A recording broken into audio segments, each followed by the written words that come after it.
Okay, so thank you, Professor, for agreeing to do this interview with us. And it's really an honor that you're here with us, celebrating Africa Day and promoting African unity and excellence. I really appreciate that. And happy Africa Day to everyone. Some of you might know Professor Alemseged. He is one of the top leading scientists in the field of paleoanthropology and anthropology in general. He has made numerous discoveries that redefine the field that we are going to discuss more about it later. But to kick off the interview, I'm just going to start with a cliche question. Who is Professor Zeraaይ Alemseged, and what does he do at the University of Chicago? Thank you, Caleb. Let me echo what you said and say also happy Africa Day. Much needed for Africa, a continent that has so much to offer, but often finds itself in difficulties. So happy Africa Day, everyone. Yeah, my name is Zeraaይ Alemseged. I am a professor of anthropology at the University of Chicago. And what I do is simple. I look for the origins of humanity, trying to find the traces that unite all of us, meaning the 7 billion people. And when you do that, you see that indeed Africa is the crucible, the cradle of mankind, where every single human being today, whether the person is from Asia, America, Africa, or you name it, can trace their ancestry back to Africa, which starts 7 million years ago. And if we speak specifically about our species, Homo sapiens, that goes back to 300,000 years ago. So Africa has this uniting factor that brings all humanity together. And I hope one day Africans will also be united and work together. I think that introduces me in short. Yeah, thank you. That's perfect. Thank you so much. Maybe you can tell us more about your upbringing. I know you were born in Aksum, which is one of the earliest civilizations in the world, and it's one of the most visited cities in Ethiopia. Has that in any way played any role for you to become a curious person or become a scientist? You could also give us a short summary of your journey as a paleoanthropologist. Yes, thank you. Yes, I was born, as you said, in Aksum, which is in the northern part of Ethiopia. And Aksum dates back to the civilization, of course, dates back to the beginnings of the basically 100 AD, 100 BC. It was one of the prominent empires at its height, comparable to the then Persia, India, and China, and Rome civilization. So has my upbringing in Aksum somehow affected the paleoanthropologist that I am today? Perhaps, but really what drove me to this field of research is interest in scientific curiosity, interest in inquiry, interest in the very question, what makes us human? So yes, the upbringing may have had something to do, but I was not aware until much older, which is later when I graduated as a geologist, that I was interested in paleoanthropology. So once I graduated from Addis Ababa University, this is back in 1991, I studied in Paris at the University of Sorbonne, where I did my PhD and my master's. And after that, I have served at Arizona State University as a postdoc and then a senior scientist at the Max Planck Institute in Germany and then in California, and now a professor at the University of Chicago. While doing all of that, I have made some of the most prominent discoveries, which includes the discovery of Salam and the evidence for the earliest use of stone tools that also go back to Africa. So when you put all that together, my journey as a paleoanthropologist has been a fun journey, which also contributed to really putting Africa on the map as a place where indeed we all come from that beautiful continent. Excellent. Yeah, you have mentioned some of your discoveries, and you are world-renowned paleoanthropologist for those numerous discoveries. But can you maybe tell us more about, obviously, the discovery of Salam, which is the earliest and most complete human ancestor to be ever found, and also, as you mentioned, the evidence of the oldest evidence of stone tool use and meat eating among the Australopithecus afarensis species. And maybe you can add on that how those discoveries helps us in understanding the pre-human and human evolution in general. Thank you, Caleb. Those are very good questions indeed, and mean a lot to me. So the first one, the discovery of Salam, is a discovery of a skeleton which actually was published on the cover page of Nature, as you can see it behind me, which tells you already what the significance is. And that is, when we paleoanthropologists go out there to make discoveries and do research, and I've been in this business for now 25 years, what we're asking is mainly questions that pertain to, number one, when did we humans start to walk on two legs to begin with? And second is, when did we start to use tools that today we take for granted? Three, when did we acquire this big and complex brain in our evolutionary history? And number four is, when did we become this symbolic species, this very curious species that only not cares about what it eats and what it drinks, but also wants to know where it came from? If you have a cat or a dog and you'd ask them if they're really curious where they come from, I would argue that it's unlikely that they would wonder about that question. So these key, unique human attributes are what we are looking after. So during my research, therefore, I led in 1999 what was then the first Ethiopian-led paleoanthropological research project to the site of Tikika. This is in the Afar region, and made a discovery of the skeleton, which is more complete than the famous Lucy. You may know Lucy is one of the most celebrated fossils in human ancestry. It dates back to over 3 million years ago. And Salam is 150,000 older than Lucy, even though she died at the age of 3. So when you then have a complete skeleton, which is a skeleton which is 60% complete and belongs to a child, it gives you a unique window to look at what is called childhood, meaning when did humans start to care as much as we do for infants, for their children? Because if you look at other animals, take the antelopes in the Serengeti Park, for example, they're born and then they run away because they have to cope up with their environment. What happens in humans is unique dependence of children, infants, on their parents. And during that dependence is when you learn languages, when you acquire other human skills that will later allow you to flourish as an individual. And this dependence actually is now even exaggerated in humans, because children stay, of course, for breastfeeding first, to go to school, and sometimes even after college. So this unique behavior of humans is something that we did not have much information about. And based on the skeleton of Salam, we were able to determine the origin of this unique human attribute, which dates back now to 3.3 million years ago. So this complex issues of human behavior and where and when they appeared is what we would like to answer. And Salam has helped us to answer those questions. That's number one. And number two, because most of the fossils that we find are fragmentary, piece of a leg or a cranium or a hand or what have you, the skeleton of Salam, as you can see it on that screen, is complete. And you can see the face and really say, wow, okay, 3 million years ago, children that belong to the human lineage looked like them.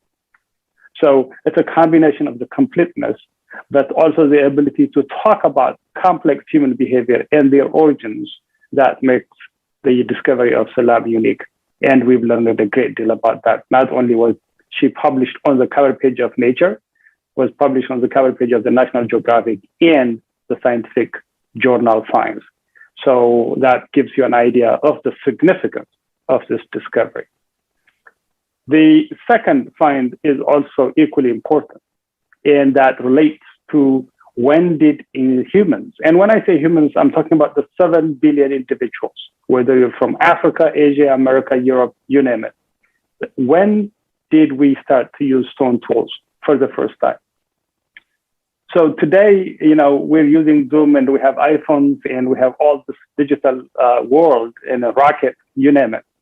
What many people don't realize is, in fact, what is more complex, what is more difficult is not to transition from the iPhone 1 to iPhone 2 to iPhone 3, iPhone 10, but to really be the first person to pick up that rock, shape it with the anticipation of using it for some purposes, maybe consuming meat, which is calorie rich, which is good for your brain.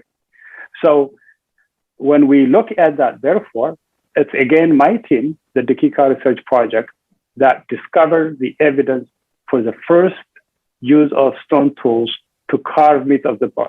And once you have that primitive stone tool that was shaped intentionally by early human ancestors in Africa, then that would launch the evolution of all the technologies that we know today that also are allowing us to go not only to different parts of the earth, but even beyond to the moon and sometimes to Mars using our tools.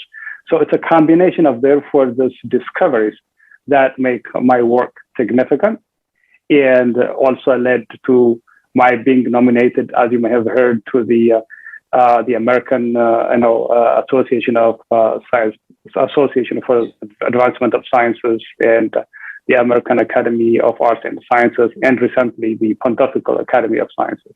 So the significance of what we do as paleontologists is not just a matter of going out there and find the bones and put them in the museums. Even the Vatican, meaning even the Pope, knows the significance of what we do. And Africa will go forward only if we were to stick to the facts, truth, and science. Yeah, perfect. You mentioned that you have been appointed by the Pope to be a member of the Pontifical Academy of Sciences. And prior to that, you are also a member of the American Academy of Arts and Sciences. First of all, huge congratulations. Thank you.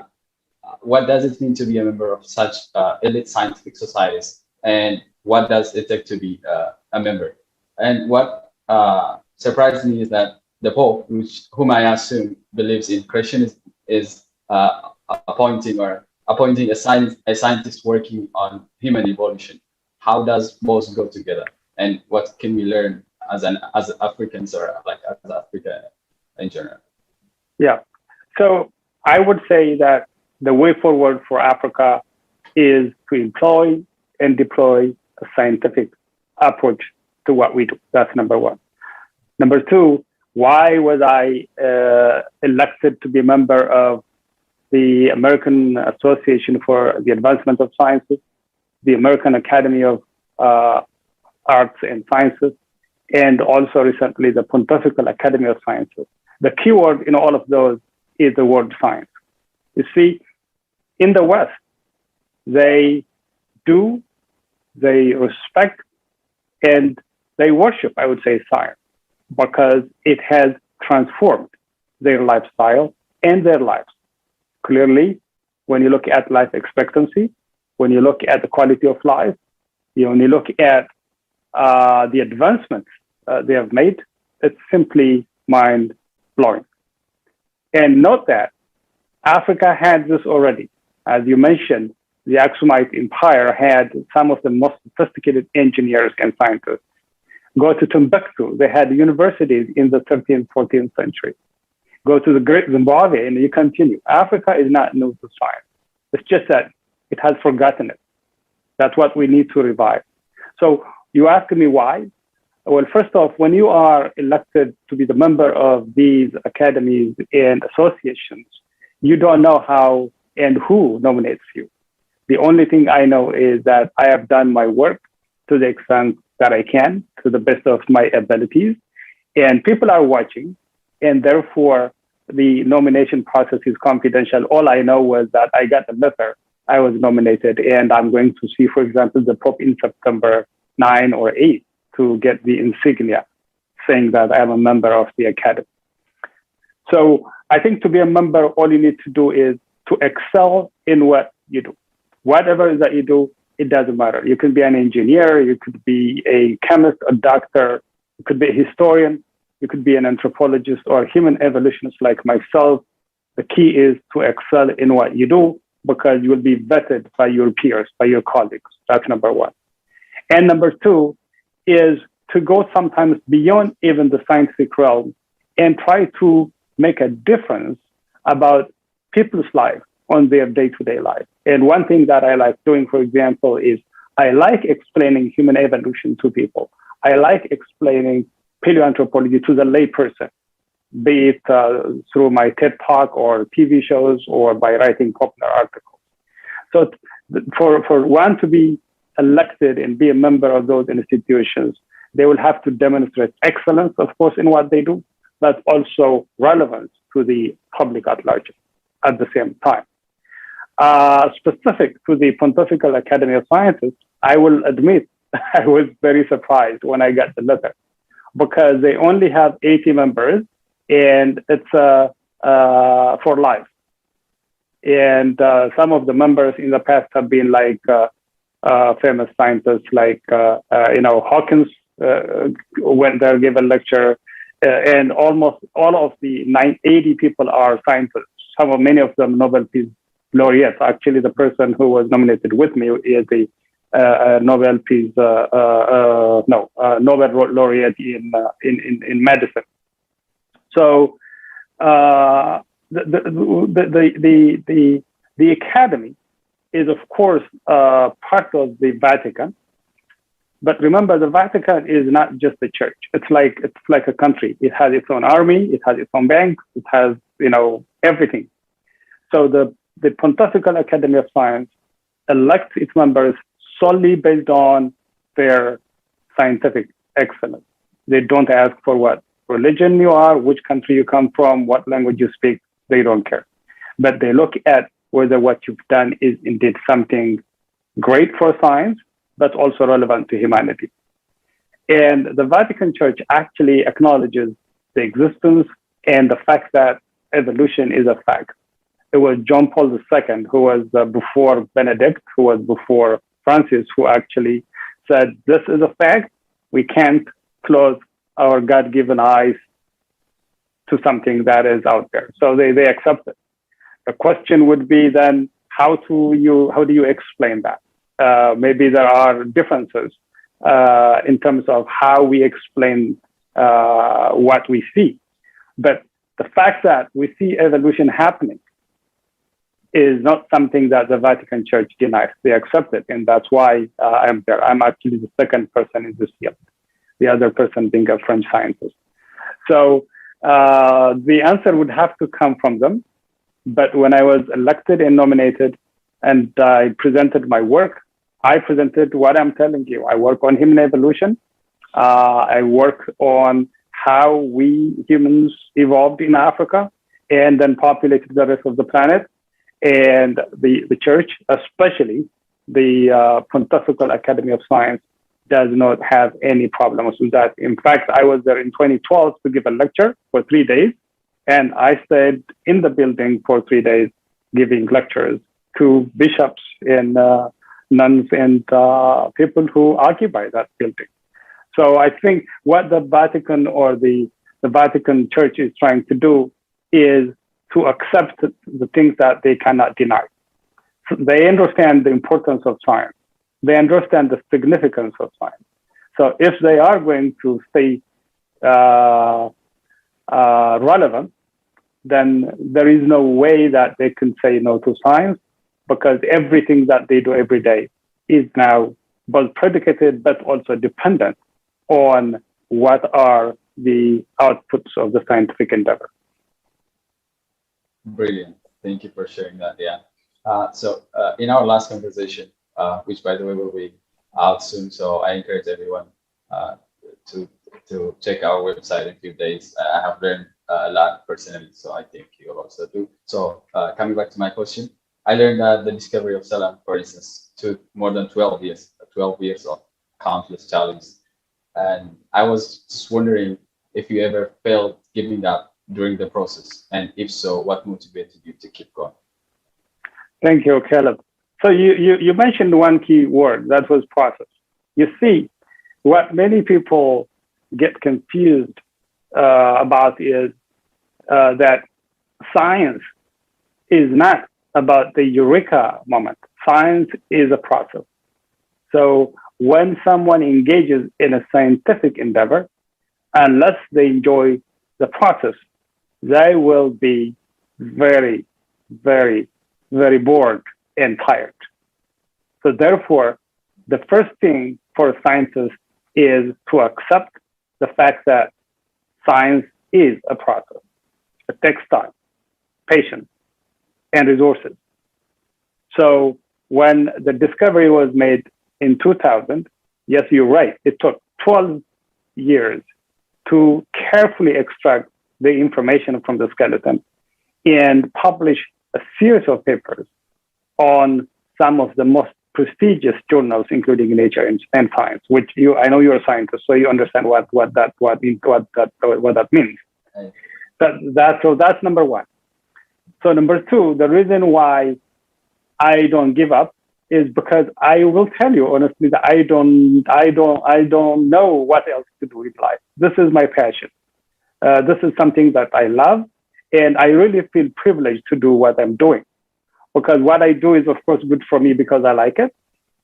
Yes, it gives me a job that's good too, but then to be the person and the first person to be out there in the middle of nowhere, in the middle of the desert, and find the evidence that connects to humanity, that connects that ancient ancestor to all the 7 billion people. In many ways, you're serving as an ambassador for the billions of people and going out there greeting our ancestors. The deep sense of happiness and excitement that one feels when someone like me is involved in this business of looking for our origins is priceless. And therefore, I really have little time to give up or to be tired of what I'm doing. You can give me another 100 years if possible, I would do it again. That's very interesting. Let's talk more about Africa now. So it is a fact that Africa provides so many pieces to the puzzle of the human evolution, yet we don't see that many African scientists in the field. What do you think are the barriers for an African to pursue a career or studies in the field? Like as a top African scientist in the field, how do you think someone could break those barriers? Yeah, so I think the key word is inspiration. You see, growing up, I did not have the type of inspiration that one can find, the average African can find in me and you today. In many ways, the route that I took, maybe you probably had a better route. The route I took is a random one, arbitrary one. I just followed opportunities until I settled with the passion that I was describing earlier. So what we need in Africa is first, inspiration. And especially in the field of our origins. And our origins doesn't necessarily have to be about human evolution. It could also be the origin of African history, the origins of African civilization. How many kids in Africa know about Timbuktu? How many kids know about the Great Zimbabwe? Would a Ghanaian or a Zimbabwean kid know about Aksum? How much? Would a Kenyan or an Ethiopian know about Great Zimbabwe? No, they're not even our textbook. So what we need is inspiration. I'm not talking about education, inspiration. Education is, of course, the bottom line, but inspiration. So that is one of the most important things that we need in Africa today. Yes, when we learn at school about science, we're going to learn about Albert Einstein, Newton, etc., etc. But would African kids recognize themselves, identify themselves in those scientists? Yes, they should, because they are scientists. But how different would it be if someone who looks like Nkrumah was to be a scientist? Someone who looks like Haile Selassie was to be a scientist. Someone who looks like, Kagame would be a scientist. That would make a big difference. But then sending our kids to school is not enough. We should also give them the opportunity to be curious, to unbound, and then to open the horizons of thinking for them. Listen, we have many traditions, religions, etc., and that's just perfectly fine. But when people sometimes argue with me about human evolution in Africa, I tell them if they want to be more Christian than the Pope, well, they can try it. The Pope has 1.3 billion under his auspices. And I tell them if they want to understand what I'm doing, they don't need to talk to me. They can talk to the Pope. So we need imaginations like that in Africa, where, yes, we maintain our traditions. I love my tradition. Our cultures, yes, but there are things that we need to work out. There are things that we don't need. Our kids are not competing with the village next door now. Yes, 50 years ago, an African kid will compete with an African kid, maybe not far from the village. Now, no, he or she is competing with a kid who is in Japan, who is in Arizona, or in Peking. So the challenges before us are daunting, and they can only addressed if we were to follow a scientific path while maintaining our good traditions and cultures. So to answer your question, what we need is inspiration in addition to good education, of course. Perfect. That's very interesting and eye-opening. Thank you for sharing that. You have already discussed some of your thoughts on Africa. Specifically, I want to know that Africa is so rich, obviously, but it's almost 40% of its population lives under the poverty line. And Africa is also the dawn of humanity, as you say. It's home to some of the world's earliest civilizations in the world. Yet we are still fighting for basic human rights. Why is that we are not where we are supposed to be, given that we were the first in many aspects, in many respects? How can we solve those paradoxes? I completely agree with your characterization of the facts on ground. Yes, we find ourselves in a predicament that no other continent is facing. Poverty, war, famine, disease, you name it. Given that, we can agree that Africa has great facts. The number one, it's huge, and size matters if used properly. Second, it's rich, as you said, has untapped resources, but it's huge and rich while people are starving, as you were saying. Africa is also very diverse, and this actually, we owe it to the fact that Africa is the origin of humanity. When you are the origin, you become diverse, and it's something that we should celebrate.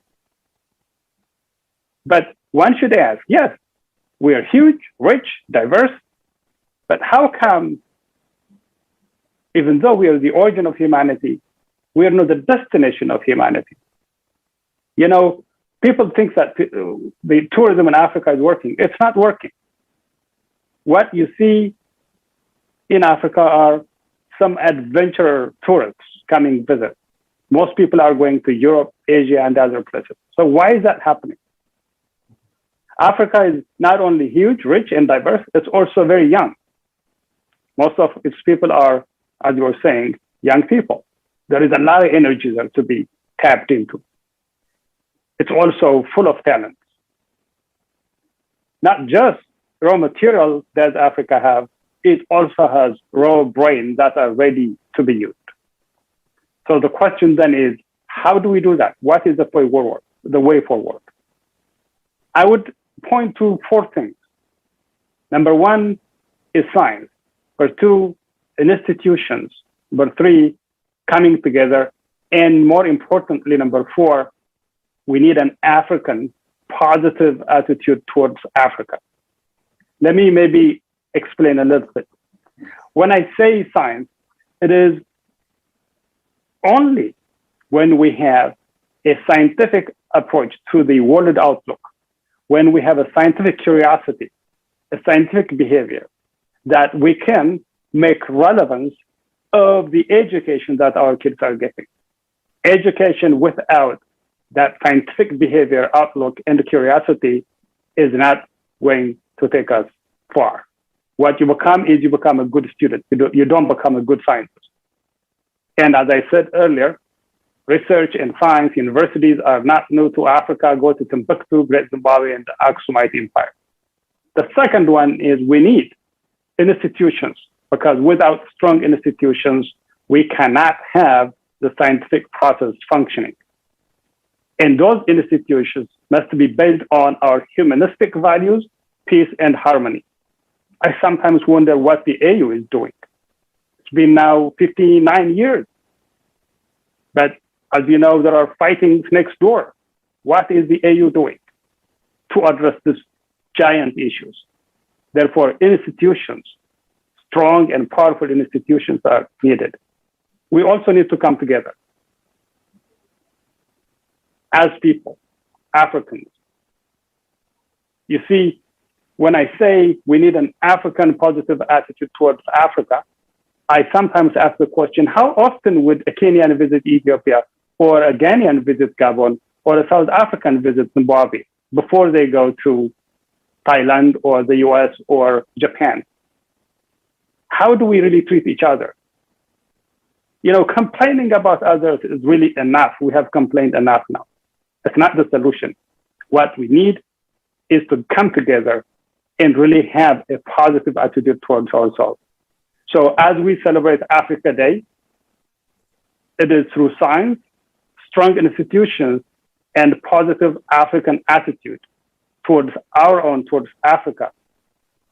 It's through these that we can pull out ourselves and our people from poverty and the economic and political morass that we find ourselves, and look forward and stand upright as humans did it 6 million years ago in Africa. They stood upright. We need to stand upright by coming together scientifically. Thank you. That's very interesting, and I personally love the positive African attitude towards Africa, and that's essentially what we are trying to do in the Africa I know as well. So I'm happy you mentioned that. Maybe if you have any piece of advice for the African youth, as you said, Africa is the youngest continent on earth. So specifically, if you have any advice to the youth or any message you'd like to share. I think the message revolves around what I just said. That is, unless we, again, inspire the youth, unless the youth is ready to get inspired. Inspiration is not necessarily going online and finding what the latest type of gadget or iPhone is. Inspiration is in our backyards also. The plants and the animals that are roaming the landscapes of Africa are the sources of inspiration. African scientists like myself must strive to inspire African kids. And the fact that we come together does not mean saying no to the other. Coming together is critical, but also remember that the world is now one. As I was saying earlier, an African kid is not anymore competing with the African kid in the next village. The African kid is competing with those who are in Japan, in America, in Europe, and all of them, whether you come from Europe, Asia, Africa, you have the same brain size, scientifically speaking. I can speak to that because that is my specialty. We are all the same. Our genes say that we are 99.9% the same. So it's only the environment, it's only the context that needs to be altered through science, institutions, and inspiration. If we can do that, then I can guarantee you that before we know it, Africa will be where it should be, and that is equal to other continents. Thank you so much, Professor. I really appreciate you taking the time to be with us today and share your wisdom. Have a good day. Thank you so much. Happy Africa Day. Thank you, ቃልኣብ. I appreciate the things that you do. Keep it up. Thank you so much. Okay. Thank you. Aji, we can move on to the next session. Actually, the audience was so excited about the interview that there were two. Aji, do you have the questions or? Yes, the first one is by Ka Dudal. His reader is Mamadou. He says, we are now realizing that that most of the big companies in the US are interested in Africa. Google is opening their labs in Africa, and so are others. My questions are: one, what should African young leaders do in order to avoid these companies to take control of our continent? And two, how would you convince young African tech engineers working in the US and other countries to go back to Africa and work for their continent? Okay, so two questions. Google era are coming. How do we stop them from taking over Africa? And second, how do we encourage Africans themselves to be in charge? The answer is simple. As I said earlier, so long as we employ scientific and logical methods to our endeavors, then the solution will be found in that process. Let me explain. If Google comes to Kenya or Ghana and they want to open their plants there, the question for us is not whether they are coming or going. The question should be, what is in the interest of Africa for Google to come and open their offices in Africa? It could be good, it could be bad.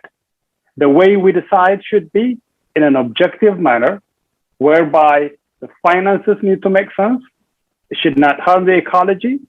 It should give opportunities to the locals. And ultimately, it should not take away resources in manners that are not consistent with what Africans are interested in. So it's not a matter of saying come or don't come. We should go out of that. That's not how business works. That's not how science works. We should have a logical and scientific approach to our decisions. Is it good for our finances, ecology, cultures, etc.? And the second question is, how do we encourage Africans to be in charge? Again, it's that same process.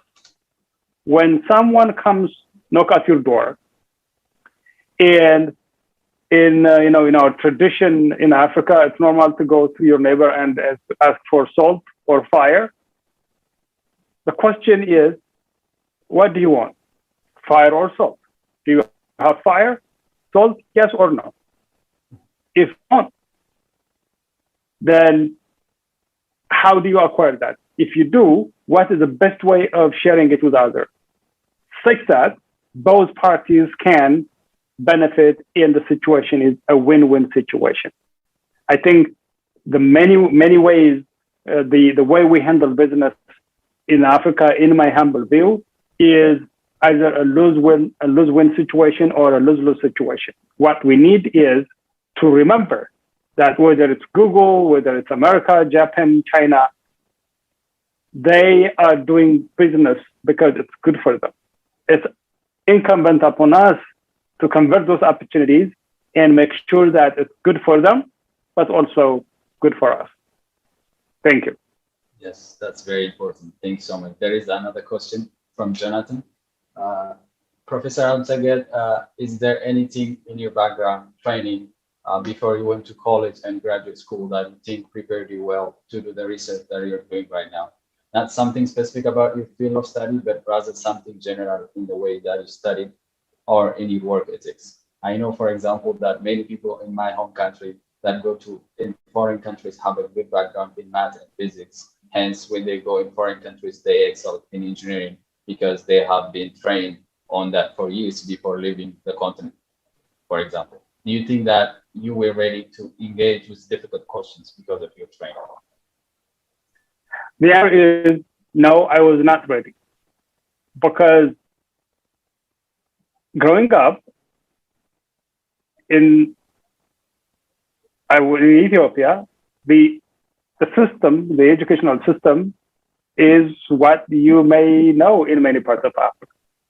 It's not really going to prepare you for specific training.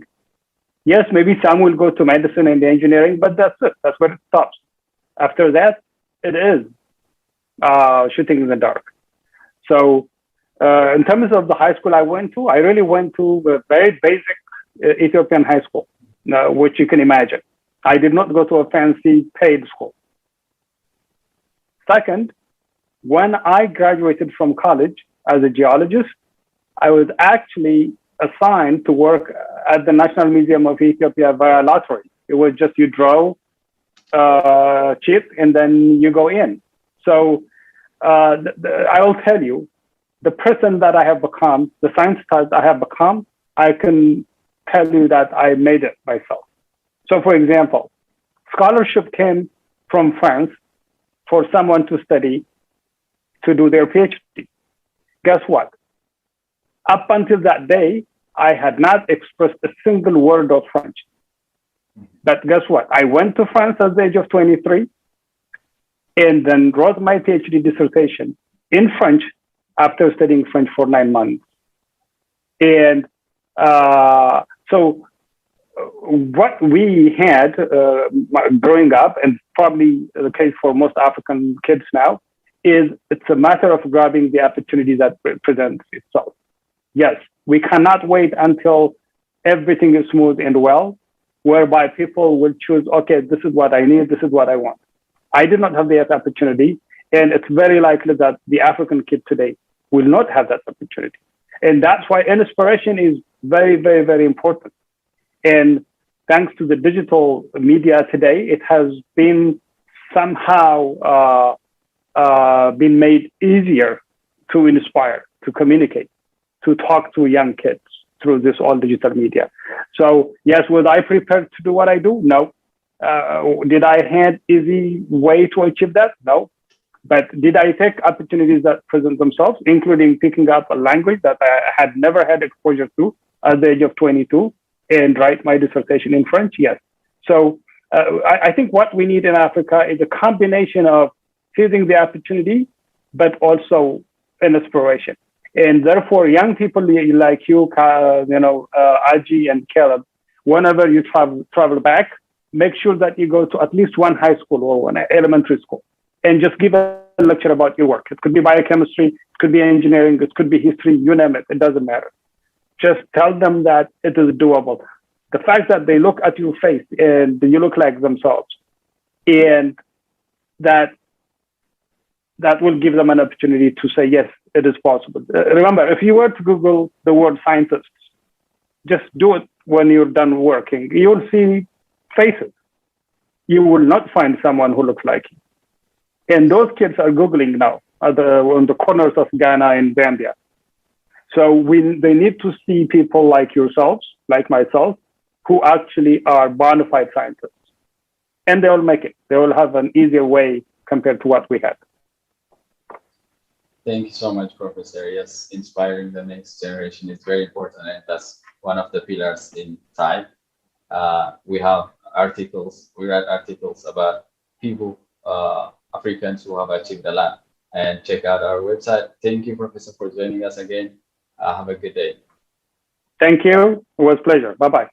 Yes, bye-bye. Thank you.